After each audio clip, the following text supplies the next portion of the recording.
નમસ્કાર વિદ્યાર્થી મિત્રો, તપોવન ગ્રુપ ઓફ સ્કૂલ આપ સૌ વિદ્યાર્થી મિત્રોનું હાર્દિક સ્વાગત કરે છે। તો વિદ્યાર્થી મિત્રો, આપણે ચેપ્ટર નંબર 13 આપણે શા માટે માંદા પડીએ છીએ આ ચેપ્ટરની અંદર આગળના લેક્ચરમાં આપણે રોગ અને રોગના કારણો વિશેની ચર્ચા કરેલી હતી। તો આજના લેક્ચરની અંદર આપણે રોગ જે છે એ રોગકારકોના પ્રકારો વિશે જોઈશું અને રોગ શાના લીધે ફેલાય છે તેના વિશે આજના લેક્ચરમાં આપણે માહિતી મેળવીશું। તો આજના લેક્ચરનો આપણે પ્રથમ પ્રશ્ન જોઈએ કે નીચે આપેલા પૈકી કોનાથી તમારા સ્વાસ્થ્ય ઉપર ખરાબ અસર પડેલી છે અને કેમ। બરોબર, મતલબ અહીંયા આપણે ત્રણ કારણ આપેલા છે, એ ત્રણમાંથી કઈ બાબતના આધારે તમે કહી શકો કે તમારા સ્વાસ્થ્ય ઉપર ખરાબ અસર પડેલી છે। એમાં પહેલી બાબત કઈ છે, જો તમને કમળો થયો હોય તો આ બાબતને તમે એવું કહેશો કે તમારા સ્વાસ્થ્ય ઉપર ખરાબ અસર પડેલી છે। જો જૂ પડેલી હોય તો તેના આધારે, અથવા તો ખીલ થયેલા છે। તો આ ત્રણ બાબતમાંથી કઈ એવી બાબત છે કે જે તમને થાય તો તમે તેના આધારે કહી શકો કે તમારા સ્વાસ્થ્ય ઉપર ખરાબ અસર પડેલી છે। તો પહેલી બાબત એ ધ્યાન રાખી, સ્વાસ્થ્ય ઉપર ખરાબ અસર પડવી મતલબ શું થાય, વ્યક્તિ બીમાર પડે છે શારીરિક રીતે, માનસિક રીતે અથવા તો સામાજિક રીતે। પણ આપણે અત્યારે વાત શાની કરીશું, શારીરિક રીતે। તો શારીરિક રીતે સૌથી વધારે અસર ક્યારે થાય છે, જો આપણે કમળો થયો હોય ત્યારે, ખીલ થયો હોય તો ત્યારે આપણે માથું દુખવું, તાવ આવવું, કળતર આવી કોઈ ઘટના બનતી નથી। એવી જ રીતે જૂ પડી હોય ત્યારે પણ આવી કોઈ ઘટના બનતી નથી। પણ જ્યારે કમળો થાય છે ત્યારે આપણે સામાન્ય રીતે તાવ જેવા લક્ષણો જોવા મળે છે। તો વ્યક્તિને કમળો થયો હોય ત્યારે આપણે કહી શકીએ કે આપણા સ્વાસ્થ્ય ઉપર ખરાબ અસર થઈ છે। બરાબર, તો જ્યારે કમળો થાય છે ત્યારે શું થાય છે, સ્વાસ્થ્ય ઉપર ખરાબ અસર પડે છે। કારણ કે કમળો થાય છે ત્યારે કમળો જે છે આપણા શરીરનું કયા અંગ ઉપર, તો કે યકૃત ઉપર શું કરે છે, અસર કરે છે। એક બાબત ખાસ યાદ રાખવી કે જે તે રોગના કારકો જે છે એ રોગ માટે ગમે તે આપણા શરીરના કોઈ એક અંગ જે છે એના ઉપર ટાર્ગેટ કરતા હોય છે। તો કમળાના જે વાયરસ છે એ કોને અસર કરે છે, યકૃતને। તો યકૃતની આપણા કમળાના લીધે આપણા યકૃત ઉપર તેની વિપરીત કહેતા એની ખરાબ અસર થાય છે। બીજું કે કમળો જે છે એ બીમારીને હઠીલા રોગ તરીકે પણ ગણાય છે। શા માટે, કારણ કે કમળો થાય તો એની સારવાર લાંબા સમય સુધી થાય છે, એટલા માટે કમળાને બીજા શાના તરીકે ઓળખવામાં આવે છે, હઠીલા રોગ વિશે। આપણે આગળના લેક્ચરમાં રોગના બે પ્રકારો જોયેલા હતા, તીવ્ર રોગ અને હઠીલા રોગ। તો તીવ્ર રોગ જે છે કોને કહેવાય, જે ઝડપથી રોગ એકાએક થાય અને એની અસર ટૂંકી હોય તો એને તીવ્ર કહેવાય। જે રોગની અસર લાંબી હોય એ રોગને કેવા કહેવાય, હઠીલા રોગ। તો કમળો જે છે એ કયા રોગમાં આવશે, હઠીલા રોગમાં। શા માટે, કારણ કે તેની લાંબા સમય સુધી અસરકારક સારવાર કરવી જરૂરી છે, તો જ આ રોગ જે છે એ મટાડી શકાય છે। ત્યારબાદ આપણે નેક્સ્ટ પ્રશ્ન જોઈશું, પેપ્ટિક અલ્સર શું છે, આ રોગ થવાના કારણ, રોગકારકનું નામ અને તે રોગની સારવાર। રોગકારકનો મતલબ શું થશે, કોના દ્વારા પેપ્ટિક અલ્સર થાય છે। યાદ રાખવું કે રોગકારકનો મતલબ શું થશે, જેના દ્વારા રોગ થતો હોય, બરોબર, તેને આપણે શું કહીશું, રોગકારક કહીશું। હવે આગળ, તો પેપ્ટિક અલ્સર એ શું છે, તો કે પેપ્ટિક અલ્સર જઠર અને પકવાશયની એસિડિટીના કારણે થતો દુખાવો અને રુધિર સ્ત્રાવ છે। બરોબર, પેપ્ટિક અલ્સર શું છે, તો કે જઠર અને પકવાશયની એસિડિટી। જો અહીં આકૃતિમાં આપેલું છે, આ શું છે, જઠર। પકવાશય કોને કહેશું, આ નીચેનો જે ભાગ જોવા મળે છે આ ભાગને આપણે શું કહીશું, પકવાશય કહીશું। બરાબર, જઠરનો નાના આંતરડાનો શરૂઆતનો જે ભાગ છે એ ભાગને શું કહેવામાં આવે છે, પકવાશય તરીકે ઓળખવામાં આવે છે। તો પેપ્ટિક અલ્સર જઠર અને પકવાશયની એસિડિટીના કારણે થતો દુખાવો અથવા તો રુધિર સ્ત્રાવ છે। પેપ્ટિક અલ્સર થવાના કારણો શું છે, તો પેપ્ટિક અલ્સર થવાનું પહેલું કારણ કયું છે, એક તો વ્યક્તિની રહેણી કહેણી। હવે રહેણી કરણી શું છે, તો કે સામાન્ય રીતે ઘણા લોકોનું જીવન, બરાબર, એના કામના લીધે એ વ્યક્તિઓનું જે રોજનું શેડ્યુલ હોય છે એ શેડ્યુલ એક ધારું વ્યવસ્થિત ચાલતું નથી, ખાસ કરીને જમવાની બાબતમાં। દાખલા તરીકે એક સાદું ઉદાહરણ લઈએ કે આજે કોઈ વ્યક્તિ બપોરે 12 વાગ્યે જમે તો બીજા દિવસે એ લોકોનો જમવાનો ટાઈમ બપોરે 1 વાગે હોય, ક્યારેક બપોરે 11 વાગે જમે। તો આ રીતનું જે રહેણી કરણી। બીજું કે ઊંઘવાનો સમય, ઘણી વખત વ્યક્તિ જે છે રોજની સ્વસ્થ વ્યક્તિ માટે 7 કલાકની ઊંઘ જરૂરી હોય, તો ક્યારેક વ્યક્તિ 7 કલાક ઊંઘે છે, ક્યારેક 8 કલાક ઊંઘે છે, ક્યારેક 5 કલાક ઊંઘે છે। તો આ જે છે રહેણી કરણીમાં ફરક પડે તો એના કારણે પણ પેપ્ટિક અલ્સર થાય છે। બીજું કારણ કયું છે, તણાવયુક્ત જીવન। તણાવયુક્ત જીવન એટલે કે જો વ્યક્તિ વધારે પડતો ટેન્શનમાં રહેતો હોય, વધારે પડતો માનસિક તાણ અનુભવતા હોય ત્યારે પણ પેપ્ટિક અલ્સર જે છે થઈ શકે છે। આ ઉપરાંત વધુ પડતો તીખો અને તળેલો ખોરાક ખાવાથી, બરાબર, અથવા તો જંક ફૂડ, વધારે પડતું ફાસ્ટ ફૂડ ખાવાથી પણ પેપ્ટિક અલ્સર જે છે એ થઈ શકે છે, કારણ કે વધુ તીખું તળેલો ખોરાક ખાઈશું તો એ પચવામાં વધુ સમય લેશે, જેના કારણે પણ પેપ્ટિક અલ્સર થઈ શકે છે. બીજું, રોગકારક કોણ છે? આ રોગ થવા માટે જવાબદાર કોણ છે? તો રોગકારક જે છે કોણ છે? હેલિકોબેક્ટર પાયલોરી નામના વક્રાકાર બેક્ટેરિયા. આ જે બેક્ટેરિયા જે છે, હેલિકોબેક્ટર નામના બેક્ટેરિયા, એ બેક્ટેરિયાના કારણે પેપ્ટિક અલ્સર જે છે એ થાય છે. સામાન્ય રીતે આ બેક્ટેરિયા આપણે ક્યાં જોવા મળે છે? તો કે જઠરના નીચલા ભાગમાં જોવા મળે છે. બરાબર, મતલબ આ વિસ્તારની અંદર તમને હેલિકોબેક્ટર પાયલોરી નામના બેક્ટેરિયા જે છે જોવા મળે છે. એનો આકાર જો અહીંયા તમને આપેલો છે. બરાબર, તો આ ટાઈપના હેલિકોબેક્ટર નામના બેક્ટેરિયા હોય છે કે જે સામાન્ય રીતે જઠરની દિવાલના નીચેના ભાગમાં જોવા મળે છે. બીજું કે જ્યાં આ બેક્ટેરિયા હોય છે ને એની આજુબાજુના વિસ્તારમાં તમને સોજાના ચિહ્નો જોવા મળે છે, અને જેના કારણે જઠરમાં દુખાવો થાય છે. અને જઠરમાં દુખાવો થાય એટલે આપને એવું લાગે કે ભાઈ છાતી અથવા તો પેટમાં દુખાવો થાય છે, જેને સામાન્ય રીતે શેના તરીકે આપણે ઓળખીએ છીએ? પેપ્ટિક અલ્સર તરીકે ઓળખવામાં આવે છે. ત્યારબાદ આગળ વાત કરીએ ઉપચાર. હવે આ રોગ થયેલો હોય તો આ રોગ થાય તો એનો ઉપચાર શું છે? તો કે રોબિન વોરેન અને બેરી માર્શલ, આ જે બે વૈજ્ઞાનિકો છે તેણે એક દવા શોધેલી છે. એ દવા આપણે એને શું કહીએ છીએ? એન્ટીબાયોટિક. હવે એક ખાસ યાદ રાખવું, એન્ટીબાયોટિક દવા એ ગુજરાતીમાં એને શું કહેવાય છે? પ્રતિજૈવિક. બરાબર, તો એન્ટીબાયોટિક દવાનો ઉપયોગ કરવાથી આ રોગથી સારવાર મળી શકે છે. હવે એન્ટીબાયોટિક શબ્દનો મતલબ શું થાય? તો જે દવા બેક્ટેરિયા, ધારી લો કે આપણે કોઈ રોગ બેક્ટેરિયાથી થયેલો છે, તો બેક્ટેરિયાથી થયેલા રોગ માટે આપણે જે દવા વાપરીએ છીએ એ દવાને શું કહેવામાં આવે છે? એન્ટીબાયોટિક. ધારી લો કે આપણે વાયરસથી કોઈ રોગ થયો હોય ત્યારે જે દવા આપવામાં આવે છે એ દવાને શું કહેવાય છે? એન્ટીવાયરલ. અને બેક્ટેરિયાથી થયેલો રોગ હોય એ રોગથી બચવા માટે જે દવા વાપરવામાં આવે છે એ દવાને શું કહેવામાં આવે છે? એન્ટીબાયોટિક દવા તરીકે ઓળખવામાં આવે છે. તો આપણે વાત કરી પેપ્ટિક અલ્સર કોને કહેવાય? તે થવાના કારણો, બરાબર, રોગકારક અને ઉપચારની. હવે ત્યારબાદ આપણે જોઈશું નેક્સ્ટ પ્રશ્ન, રોગજન્ય સજીવોનું વર્ગીકરણ કરી તેના દ્વારા થતા રોગોની માહિતી આપો. મતલબ તમને ખ્યાલ હશે કે આપણે દરેક વ્યક્તિઓ જે છે એને ઘણા બધા અલગ અલગ પ્રકારના રોગો થાય છે. હવે આ અલગ અલગ પ્રકારના રોગો છે એ અલગ અલગ પ્રકારના રોગકારક સજીવો વડે થાય છે. મતલબ ખાલી આપણા શરીરની કોઈ ખામીના કારણે રોગ થાય એવું નથી, બાહ્ય કારણો પણ જવાબદાર છે. બાહ્ય રોગકારકો જેના વડે આપણે રોગ ફેલાતો હોય એને શું કહેવાય છે? બાહ્ય રોગકારકો. તો રોગજન્ય સજીવો મતલબ એવા ક્યાં ક્યાં સજીવો છે કે જેના લીધે આપણે રોગ થાય છે? તો એ રોગજન્ય સજીવોનું વર્ગીકરણ કરવાનું છે અને ત્યારબાદ તેના દ્વારા થતા રોગો વિશેની માહિતી. તો જો જીવસૃષ્ટિની અંદર અનેક વિવિધતાઓ જોવા મળે છે. તમે જોતા છો કે આપણે જે જગ્યાએ વસવાટ કરી છે તો આપણી આજુબાજુમાં કેટલાય પ્રકારના પ્રાણીઓ, પક્ષીઓ, વનસ્પતિઓ જોવા મળે. મતલબ જીવસૃષ્ટિની અંદર સજીવોમાં ઘણી બધી વિવિધતા જોવા મળે છે. બીજું, અને એટલા જ માટે આ દરેક સજીવોને આપણે સારી રીતે ઓળખી શકીએ, એ સજીવોના સમૂહને આપણે સારી રીતે જાણી શકીએ, એટલા માટે આ સજીવોનું શું કરવામાં આવેલું છે? વર્ગીકરણ કરવામાં આવેલું છે. હવે કોઈ પણ વસ્તુનું જ્યારે વર્ગીકરણ કરવામાં આવે તો એ વર્ગીકરણ શાના આધારે કરવામાં આવે છે? લક્ષણો ઉપરથી, સામાન્ય લક્ષણો પરથી. બરાબર, એના આધારે સજીવોનું વર્ગીકરણ જે છે એ કરવામાં આવે. એક એક્ઝામ્પલ લઈએ આપણે. દાખલા તરીકે વર્ગખંડની અંદર વિદ્યાર્થીઓ ભણવા બેઠા હોય ત્યારે જોયું હશે કે આપણા ક્લાસની અંદર આપણે વર્ગીકરણ કરેલું હોય, બોયઝ અને ગર્લ્સ. બરાબર, તો સમાન ગુણધર્મોના આધારે જે ગ્રુપ પાડવામાં આવે છે. એટલે કોઈ પણ સજીવોનું વર્ગીકરણ શાના આધારે કરવામાં આવે છે? સજીવોના સામાન્ય લક્ષણ. મતલબ સરખા લક્ષણવાળા સજીવો એક ગ્રુપમાં, અલગ લક્ષણ પડે તો એ બીજા ગ્રુપમાં. બીજું, જે તે રોગ માટે જવાબદાર સજીવો પૃથ્વી ઉપર બહોળા પ્રમાણમાં, મતલબ વિશાળ માત્રામાં આપણે સજીવો જે છે એ મળી આવે છે. તો પૃથ્વી ઉપર રોગ ફેલાવતા ઘણા બધા પ્રકારના સજીવો છે, એ સજીવોનું વર્ગીકરણ અહીં આપેલું છે. તો એમાં સૌથી પહેલા કોણ આવે છે? વાયરસ.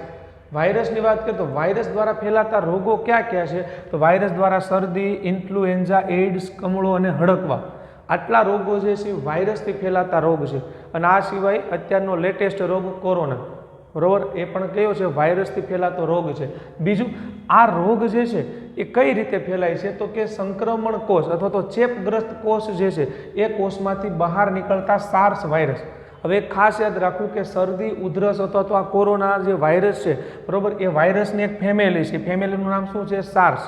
બરાબર, એટલા માટે આ કોરોનાનો વાયરસ છે, શરદીનો વાયરસ, ઉધરસના વાયરસ, આ વાયરસને તમે સાર્સ વાયરસ પણ કહી શકો.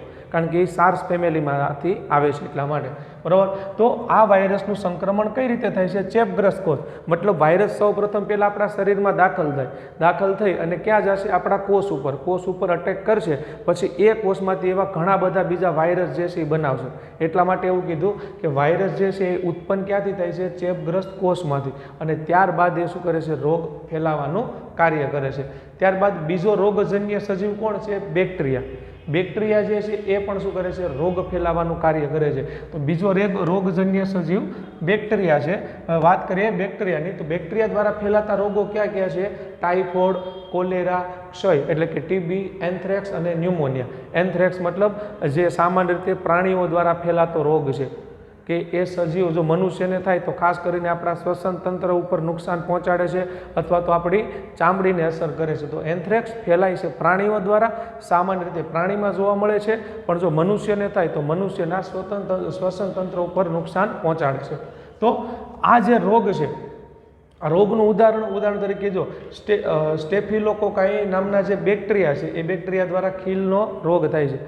બીજું એવી જ રીતે નેક્સ્ટ રોગજન્ય સજીવ જે છે એ કોણ છે? પ્રજીવનું ઉદાહરણ દાખલા તરીકે અમીબા, પેરામીશિયમ, આ નામ તમે સાંભળેલું હશે।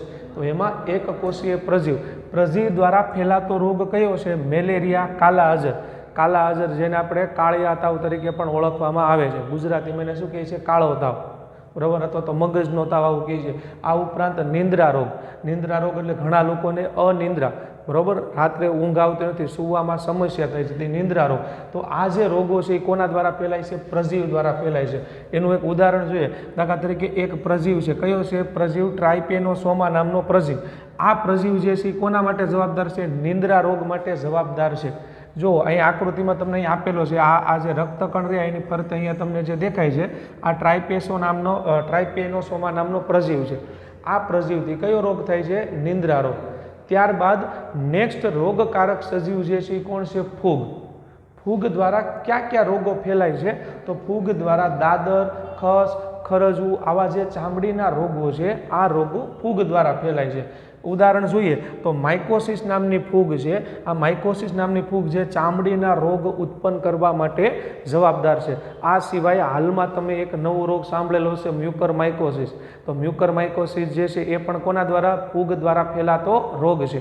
તો ફૂગ જે છે એ સામાન્ય રીતે આપણી જે ચામડી હોય એ ચામડીને ટાર્ગેટ કરે છે, બરાબર। યાદ રાખવાનું કે દરેક રોગજન્ય સજીવો છે એ સજીવો આપણા શરીરના કોઈ ચોક્કસ અંગને ટાર્ગેટ કરે છે। તો ફૂગ જે છે એ સામાન્ય રીતે કોને ટાર્ગેટ કરે છે? ચામડીને। ત્યારબાદ આગળ વાત કરીએ બહુકોષી પ્રાણી એટલે કે કૃમિ જે છે તેના દ્વારા પણ અમુક રોગો ફેલાય છે, જેમ કે હાથી પગો, વાળો। આ રોગ જે છે એ કૃમિ દ્વારા ફેલાતા રોગ છે। સામાન્ય રીતે કૃમિ આપણે ક્યાં જોવા મળે છે? તો કે ગોળ કૃમિ જે છે એ નાના આંતરડાની અંદર જોવા મળે છે, બરાબર। જો અહીં આકૃતિ આપેલી, આ ગોળ કૃમિની આકૃતિ છે, એનું વસવાટ સ્થાન કયું છે? નાનું આંતરડું। તો આ મુખ્યત્વે આપણે રોગ દ્વારા એટલે કે રોગજન્ય સજીવો જે રહ્યા મુખ્યત્વે ક્યાં છે? એક પહેલો આવશે વાયરસ, ત્યારબાદ બેક્ટેરિયા, ત્યારબાદ એક કોષીય પ્રજીવ, ફૂગ અને કૃમિ। આ બધા રોગજન્ય સજીવો છે કે જે આપણા શરીરની અંદર દાખલ થાય તો આપણું શરીર જે છે રોગજન્ય બને છે, કે જેનાથી આપણે રોગ થાય છે। આગળ નેક્સ્ટ પ્રશ્ન, ચેપી રોગોમાં કેવી સારવાર આપવી તે નક્કી કરવા માટે રોગકારક સજીવોના પ્રકાર વિશે સમજવું જરૂરી છે, તે સમજાવો। હવે જો હમણાં આપણે વાત કરી કે આપણે જુદા જુદા રોગ જે છે એ જુદા જુદા સજીવો વડે થાય છે। તો આપણે કોઈ પણ રોગ થયેલો હોય તો રોગની સારવાર માટે સૌથી પહેલાં તો આપણે શું જાણવું પડે? આ રોગ આપણે કયા સજીવના લીધે થયો છે, ત્યારબાદ જ એની સારવાર કરવામાં આવે છે। મતલબ કોઈ પણ રોગ થાય તો ડાયરેક્ટ ડૉક્ટર આપને દવા આપતા નથી। સૌથી પહેલાં ડૉક્ટર શું કરે છે? એ રોગનું નિદાન કરે છે। નિદાન કરે ત્યારબાદ એના આધારે એની દવા જે છે આપવામાં આવે છે। તો જુદા જુદા ચેપી રોગો ચોક્કસ પ્રકારના રોગકારક સજીવ વડે થાય છે। અમુક રોગ વાયરસ વડે થાય, અમુક રોગ બેક્ટેરિયા વડે થાય છે, અમુક રોગ પ્રજીવ વડે થાય છે। એટલે જુદા જુદા ચેપી રોગો જુદા જુદા રોગકારક સજીવ વડે થાય છે। બીજું કે આ રોગકારકોના પ્રકાર અલગ અલગ હોવાથી તેના લક્ષણો પણ અલગ અલગ હોય છે। પ્રકાર કઈ રીતે અલગ અલગ? હમણાં આપણે વાત કરી કે જેમ કે વાયરસ, બેક્ટેરિયા, ફૂગ આ બધા રોગકારકોના અલગ અલગ પ્રકાર છે। તો રોગકારકોના પ્રકાર અલગ અલગ હોવાથી તેના લક્ષણો પણ કેવા હશે? અલગ અલગ હશે। બીજું ઉદાહરણ તરીકે જો વાયરસ જે છે એ કોષાંતરીય પરપોષી છે। પરપોષીનો મતલબ શું થાય? જે સજીવ બીજા સજીવ ઉપર આધાર રાખીને ખોરાક મેળવતો હોય એવા સજીવને શું કહેવામાં આવે છે? પરપોષી। એટલે આ જે પરપોષી શબ્દ છે એ ખાસ યાદ રાખો। પરપોષીનો મતલબ શું થશે? જે સજીવ અન્ય સજીવ ઉપર આધાર રાખતો હોય તો એને પરપોષી કહેવાય। તો વાયરસ જે છે એ કેવો છે? કોષાંતરીય પરપોષી છે। કોષાંતરીય પરપોષી મતલબ વાયરસ સામાન્ય રીતે યાદ રાખવું કે જ્યારે આપણા શરીરની બહાર હોય ત્યારે એ નિર્જીવ હોય છે, પણ જ્યારે શરીરની અંદર દાખલ થાય, આપણા કોષની અંદર દાખલ થાય ત્યારે એ જીવંત બની જાય છે। એટલે વાયરસને એટલા માટે કોષાંતરીય પરપોષી કીધું, કારણ કે કોષની અંદર જાય ત્યારબાદ એ જીવંત બને છે અને ત્યારબાદ જ એ પોષણ મેળવે છે। બીજું, એટલે વાયરસ જે છે એ સામાન્ય રીતે કોષની અંદર જીવંતપણાનો લક્ષણ દર્શાવે છે। શરીરની બહાર હોય ત્યારે એ જીવંત હોતો નથી, પણ કોષની અંદર દાખલ થાય ત્યારે જ જીવંત બને છે। બીજું કે બેક્ટેરિયા જે છે એ પણ કેવા છે? પરપોષિત છે। બેક્ટેરિયા પણ પોતાની જાતે કોઈ ખોરાક બનાવી શકતા નથી।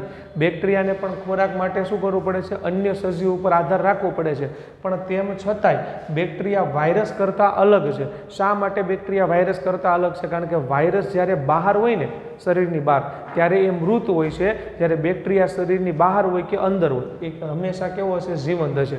એટલા માટે બેક્ટેરિયા જે છે વાયરસથી કેવા છે? અલગ છે। બીજું, વાયરસ, બેક્ટેરિયા અને ફૂગનું ગુણન અત્યંત ઝડપથી થાય છે। ત્રણેય રોગકારક સજીવો રહ્યા, એ વાયરસ હોય, બેક્ટેરિયા હોય કે ફૂગ હોય, ત્રણેયનું ગુણન થવું એટલે એની વૃદ્ધિ ઝડપથી થાય છે। 1 માંથી 2, 2 માંથી 4, આ જે વૃદ્ધિ પામવાની જે ઝડપ છે ને એ ત્રણેયમાં કેવી હશે? વધારે છે। પરંતુ કૃમિની અંદર વાયરસ, બેક્ટેરિયાની સરખામણીમાં ગુણન કેવું હશે? ધીમું હશે। આગળ વર્ગીકરણની વાત કરીએ, આ સજીવોનું આપણે વર્ગીકરણ કરીએ તો વર્ગીકરણ અનુસાર વાયરસ જે છે એ વાયરસ કરતાં બેક્ટેરિયા એકબીજાની નજીક હોય છે, મતલબ એ કોલોનીમાં રહેતા હોય છે, કોલોની કહેતા સમૂહમાં। એટલા માટે વાયરસની અંદર, બેક્ટેરિયાની અંદર વધારે પડતી ભિન્નતા જોવા મળતી નથી, જ્યારે વાયરસ હંમેશા કેવો હોય છે? દૂર દૂર હોય છે, બરાબર। એટલા માટે વાયરસ જે છે એકબીજાથી કેવા હશે? હંમેશા ભિન્ન હશે। બીજું, તો અહીંયા જુદા જુદા પ્રકારના સજીવો પૃથ્વી ઉપર છે અને જુદા જુદા રોગકારક સજીવો વડે આપણે જુદા જુદા રોગ થાય છે। એટલા માટે સારવારમાં લેવાતી દવાની અસરકારકતા કયા વર્ગના કયા સજીવોમાં કઈ ક્રિયાને અવરોધે છે તેના આધારે નક્કી કરવામાં આવે છે। મતલબ કોઈ પણ દવા, અલગ અલગ દવા જે છે ને એ અલગ અલગ વર્ગના સજીવ ઉપર અલગ અલગ રીતે અસર કરતી હોય। દાખલા તરીકે હવે એન્ટીવાયરલ દવા છે તો એ માત્ર કોના ઉપર અસર કરતી હોય? વાયરસ ઉપર। એન્ટીબાયોટિક દવા છે તો એ માત્ર કોના ઉપર અસર કરતી હોય છે? બેક્ટેરિયા ઉપર। એવી રીતે એન્ટી ફંગસ દવા જે છે, બરાબર, તો એ દવા કોના ઉપર અસર કરતી હોય છે? ફૂગ ઉપર।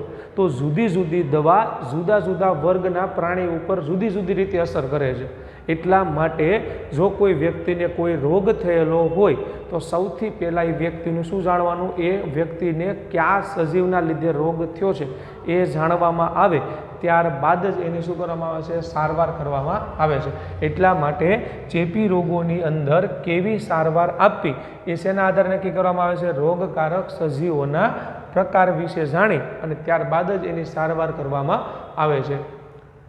ત્યારબાદ નેક્સ્ટ, માનવ શરીરની અંદર બેક્ટેરિયાના ચેપ સામે, ધારો કે કોઈ મનુષ્ય છે એને બેક્ટેરિયલ રોગ થયો છે, બેક્ટેરિયાના કારણે કોઈ રોગ થયો છે, બરાબર, તો માનવ શરીરમાં બેક્ટેરિયાના ચેપ સામે પેનિસિલિન, એન્ટીબાયોટિક, હવે એન્ટીબાયોટિક દવા જે છે ને ઘણા બધી હોય છે, એમાંથી આપણે કઈ એન્ટીબાયોટિક દવાનું નામ આપેલું છે? કયું છે? પેનિસિલિન। તો માનવ શરીરમાં બેક્ટેરિયાના ચેપ સામે પેનિસિલિન નામની જે એન્ટીબાયોટિક છે એની અસરકારકતા શું છે? બરાબર, એ કઈ રીતે કામ આપે છે? બીજું એક ખાસ યાદ રાખો કે પેનિસિલિન નામની જે દવા રહી ને એ પેનિસિલિન નામની ફૂગમાંથી બનાવવામાં આવે છે, બરાબર। તો આ એન્ટીબાયોટિક કઈ રીતે કામ આપે છે તે જોઈએ આપણે। તો એન્ટીબાયોટિક દવા જે છે એ સામાન્ય રીતે બેક્ટેરિયામાં મહત્વપૂર્ણ જૈવિક પ્રક્રિયા અથવા તો જૈવ રાસાયણિક માર્ગને બંધ કરી દે છે। હવે એક બીજી ખાસ બાબત યાદ રાખવાની કે કોઈ પણ સજીવ હોય એ સજીવના શરીરમાં સતત જૈવ રાસાયણિક પ્રક્રિયાઓ ચાલુ જ હોય છે।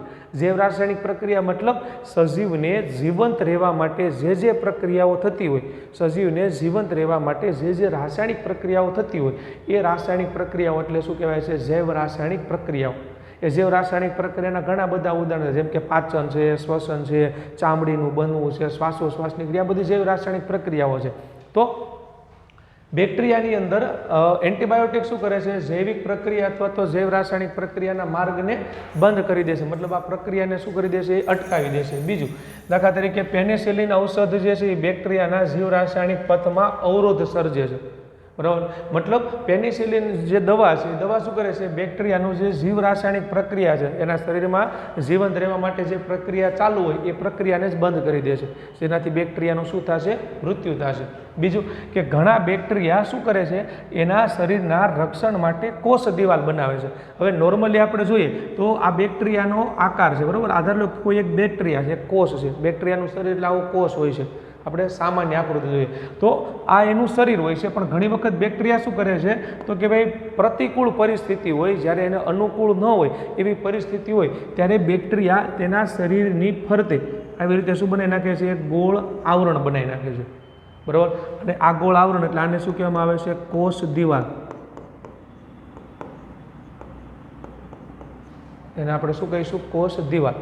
જો કોષ દિવાલનું મેઇન કામ શું હોય છે? હવે આ જે બેક્ટેરિયાનું શરીર રહ્યું તેને રક્ષણ આપવાનું કામ કરે. જો બેક્ટેરિયા એક વખત તેના શરીરની ફરતે કોષ દિવાલ બનાવી લે તો શું થશે? એને બહારના વાતાવરણ સાથે પછી કોઈ મતલબ રહેતો નથી. ઠંડી ગરમી કાંઈ પણ હશે તો પણ એ બેક્ટેરિયા જે છે એ બચી જશે. હવે જ્યારે કોઈ વ્યક્તિને એન્ટીબાયોટિક દવા આપવામાં આવે ને ત્યારે શું થાય છે? બેક્ટેરિયા તેના શરીરની ફરતે જે આ કોષ દિવાલ બનાવે છે ને એ કોષ દિવાલ, બેક્ટેરિયા જે છે કોષ દિવાલ બનાવે છે, કોષ દિવાલ એન્ટીબાયોટિક બનવા જ નથી દેતી. મતલબ આ કોષ દિવાલ બનાવવાની પ્રક્રિયા જે રહી ને બંધ થઈ જાય છે. હવે કોષ દિવાલ નહીં બને તો શું થશે? બેક્ટેરિયા જે છે એ બદલાતા વાતાવરણમાં ટકી શકશે નહીં. એટલે કે આપણા રોગપ્રતિકારક શક્તિ બેક્ટેરિયાનો શું કરી દેશે? નાશ કરી દેશે. ખ્યાલ આવ્યો? એટલા માટે જ્યારે એન્ટીબાયોટિક દવા આપવામાં આવે ત્યારે એ એન્ટીબાયોટિક દવા શું કરે છે? કોષ દિવાલ બનાવવાની, બેક્ટેરિયામાં જે કોષ દિવાલ બનાવવાની પ્રક્રિયા છે ને એ પ્રક્રિયાને અટકાવી દે છે, જેના કારણે શું થાય છે? બેક્ટેરિયા કોષ દિવાલ બનાવી શકે નહીં અને બેક્ટેરિયાનું સરળતાથી શું થાય છે? મૃત્યુ થાય છે. તો આમ પેનિસિલિન જે છે એ ઘણા બેક્ટેરિયા કે જેઓમાં કોષ દિવાલ બનાવવાની પ્રક્રિયા થાય છે તેમાં અસર પહોંચાડતું ઉપયોગી ઔષધિ છે, મતલબ અસર પહોંચાડતી ઉપયોગી દવા છે. તો યાદ રાખવું કે જ્યારે કોઈ રોગ બેક્ટેરિયાના લીધે થતો હોય ત્યારે ડૉક્ટર સામાન્ય રીતે એન્ટીબાયોટિક દવા આપે છે અને આ દવાના કારણે બેક્ટેરિયા કોષ દિવાલ બનાવી શકશે નહીં અને કોષ દિવાલ નહીં બને તો શું થશે? બેક્ટેરિયાનું શરીર, બેક્ટેરિયા જે છે એ મૃત્યુ પામશે.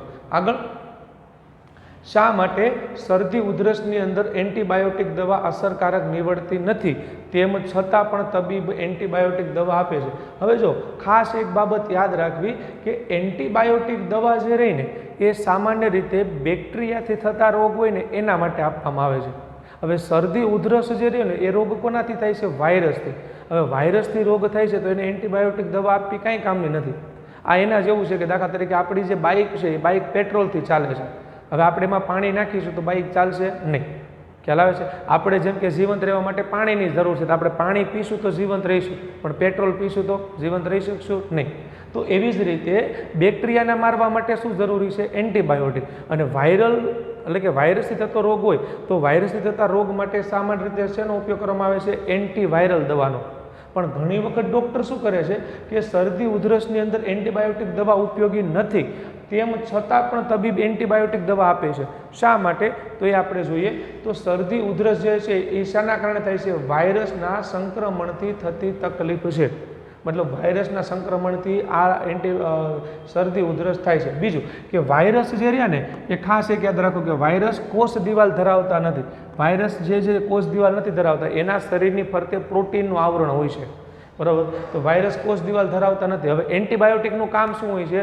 બેક્ટેરિયા જ્યારે એના શરીરની ફરતે કોષ દિવાલ બનાવે તો એ કોષ દિવાલ તોડવાનું કામ કરે છે. હવે વાયરસમાં કોષ દિવાલ છે જ નહીં તો એન્ટીબાયોટિક દવા વાયરસમાં કાંઈ કામ આવવાની નથી. તો વાયરસ જે છે કોષ દિવાલ ધરાવતા નથી તેમજ એ માનવ શરીરના કોષોમાં જીવંતપણાનું લક્ષણ ધરાવે છે. મતલબ એ આપણા કોષની અંદર જઈને જીવંત થાય છે, જ્યારે બેક્ટેરિયા આપણા કોષની બહાર રહીને પણ કામ કરતા હોય છે, બરાબર. એ આપણા કોષની બહાર રહીને ઇફેક્ટ કરે છે.